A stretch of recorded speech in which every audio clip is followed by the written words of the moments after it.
I wanted to do a quick video. It may not seem that relevant to some people, but to me these little things are. I'm going to do videos once in a while where I point little things out. I was reading from the book published by the Beverly Hall Rosicrucian Fraternity, The Philosophy of Fire.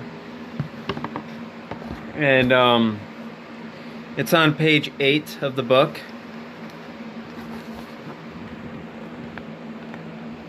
I'll be reading from that page, particularly the top one, or the first big paragraph you see there. Okay. He quotes from 2 Corinthians 11:14. Quote, "And marvel not, for Satan himself is transformed into an angel of light." 2 Corinthians chapter 11, verse 14, unquote.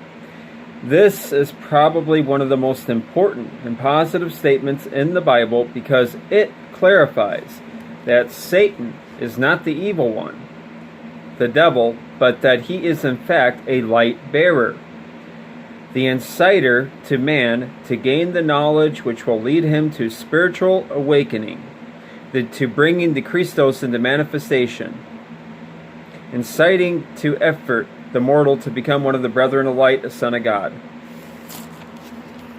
Okay, so he's calling Satan the bearer of light, and this is from Clymer, and he says that that's what the verse in 2 Corinthians chapter 11, verse 14 is clarifying, that Satan transforms into an angel of light, literally. Well,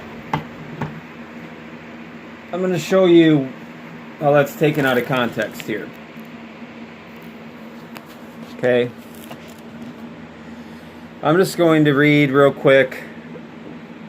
Okay, so I'm going to have to start here. I'll just start at 2 Corinthians 11. I'll try to be quick. "Oh, that you would bear with me in a little folly, and indeed you do bear with me." Verse 2, "For I am jealous for you with godly jealousy. For I have betrothed you to one husband, that I may present you as a chaste virgin to Christ." Verse 3, "But I fear, lest somehow as the serpent deceived Eve by his craftiness, so your minds may be corrupted from the simplicity that is in Christ," or purity. Verse 4, "For if he who comes preaching another Jesus, whom we have not preached, or if you receive a different spirit which you have not received, or a different gospel which you have not accepted, you may well put up with it." Verse 5, "For I consider that I am not at all inferior to the most eminent apostles." Verse 6, "Even though I am untrained in speech, yet I am not in knowledge. But we have been thoroughly manifested among you in all things." Verse 7, "Did I commit sin in humbling myself, that you might be exalted, because I preached the gospel of God to you free of charge?" Verse 8, "I robbed other churches, taking wages from them to minister to you." Verse 9, "And when I was present with you and in need, I was a burden to no one. For what I lacked, the brethren who came from Macedonia supplied.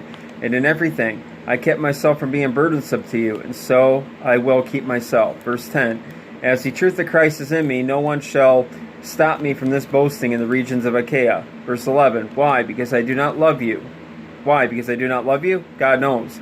Verse 12, "But what I do, I will also continue to do, that I may cut off the opportunity from those who desire an opportunity to be regarded, just as we are in the things of which they boast."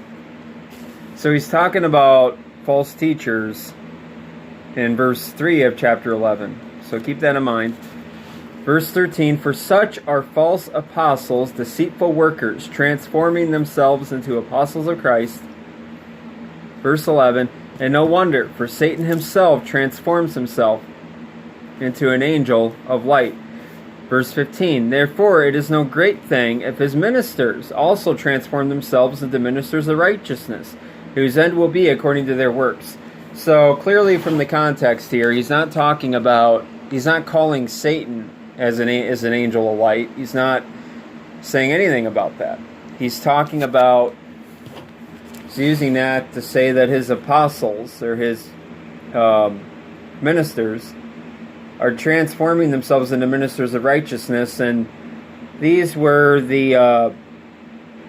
I think he was talking about the first century Jews who were coming in and preaching a lot of different things, particularly to Gentiles who were telling them they needed to keep the law, or whoever, but they were false Christs who were coming in within the congregation that Paul was warning about here.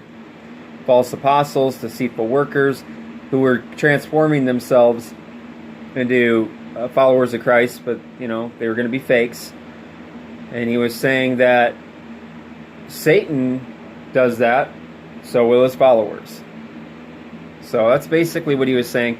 Nothing in here about nothing in here ever clarified that Satan was literally an angel of light or a light bearer who leads man to illumination. It's actually the opposite. Leads man into deception, according to Paul in 2 Corinthians 11. So I just want to do that quick video. I'm reading up on this book right now, so we'll see, and I'll do catch something like that. Sometimes they do give themselves away with these little things that they say, so, but it's taken out of context. It's not true. Take care.